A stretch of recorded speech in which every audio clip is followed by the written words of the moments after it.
Yes, Tango 21 on the Jesan KT7007.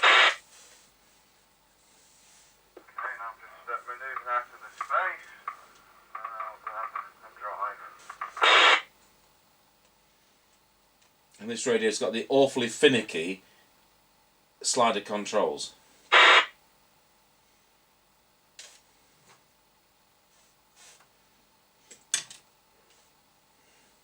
So Mark's currently in the driveway. He's just going to go on a 6-mile run like we do on these tests, the wrong side of a hill. Yes, they're alright those slider controls if you don't want to play with your CB and just leave in one position and just leave them alone. But to do anything delicate with them, no. Well, I remember the days of television sets with slider controls, and they were a pain as well. So that radio sounds absolutely lovely now, better than it did earlier. Yes, right. Left out the scrap pile as well. Well, no, it was an amber one. It was a kind of trade working one, but then when I actually took it off the test set and put it on an aerial, and we discovered that it went out of lock, and I had to change the VCO coil for one out of a scrap set, which I found some odd European scrap set which happened to have exactly the right coil in it. So there we are. So the job's a good one. Yes, we're not short of scrap sets, are we really? I mean, there really are scrap sets like with holes in them, battered or run over. Yes, we don't scrap sets for the sake of scrapping them. They are really beyond repair, but there's always something to be used. And obviously going up to the hill towards the quarry. Yeah, Tango 21 loud and clear. Yes,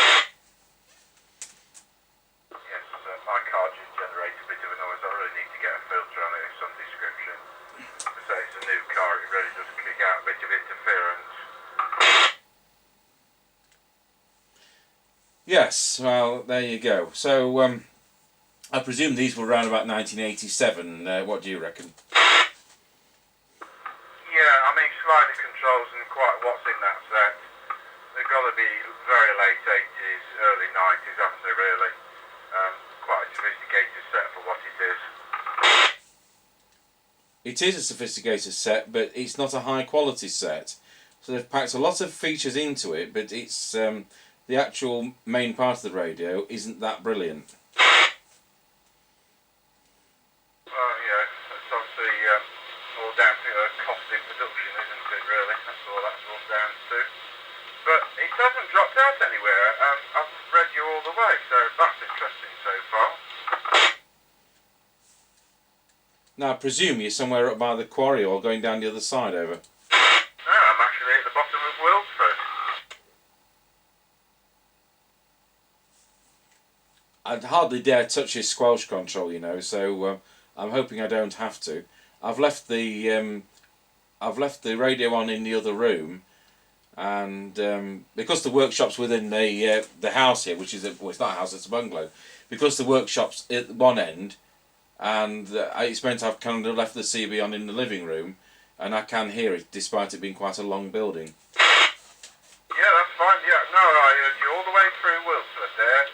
Normally that can drop out quite bad. Well, it did earlier on and last night. So yeah, seems to be working well.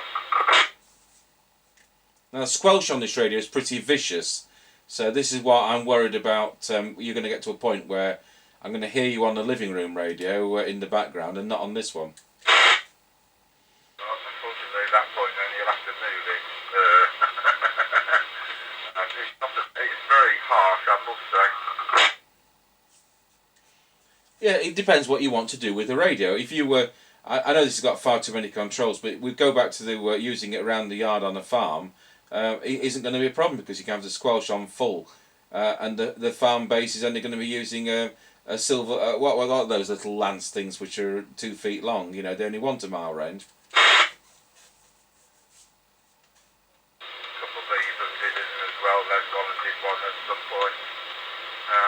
mainly used for 27 paging systems, weren't they really? That's what timer is designed for.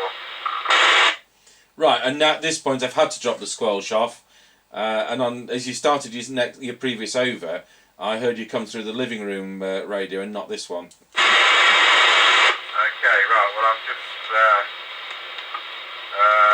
past the railway line, gone over the railway crossing, and I'm just coming into all the trees, and not too far away from the water level.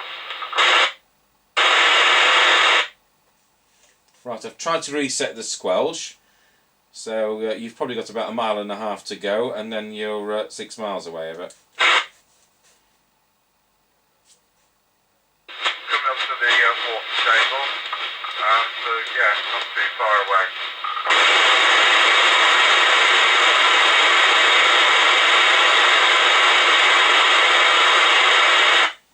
I've never worked out what all these memories and how the scan works on this type of radio. I must admit, it's got noise blanket, it's got a tone switch, it's got public address facilities, it's got scan and memories, and there you go. But I've never bothered with any of that because we're not testing them for those features over. Okay, yeah, just about reading okay.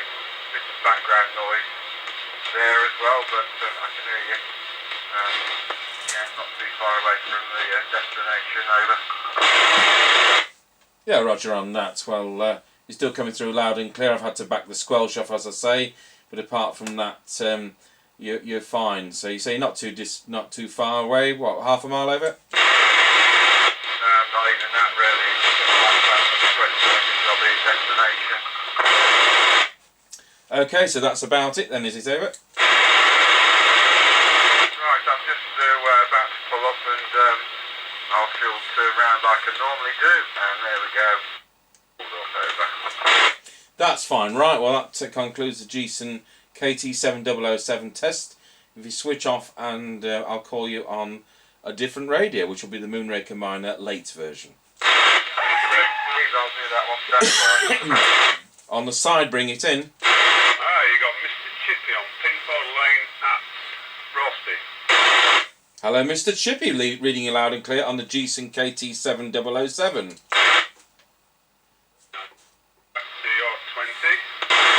Oh, it's nice to get two of you out there. Right, I'm just about to swap radios over, Mr. Chippy, so you talk amongst yourselves.